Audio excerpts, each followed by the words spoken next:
researcher wants to study a small flexible protein and capture its various conformational states in solution. Which technique is best for this? So a few keywords, right?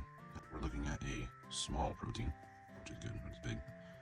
Capture it in its various conformational states in solution, meaning in vivo. So we're not going to be doing that many big changes to the protein.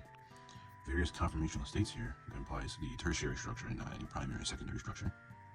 So I think we narrowed it down from that. So researchers, in order to identify proteins in their different primary, secondary, and tertiary states, may use various methods, right?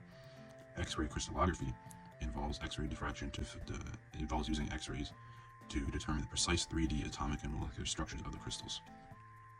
However, this technique does involve very significant changes to the protein that cannot be reversed. So that's not ideal in this case, since we want our protein to be intact in solution.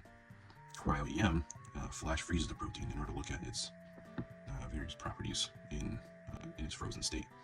However, it is known that this technique is best used for large proteins. Since we're looking at a small flexible protein, that's not going to fit ourselves either.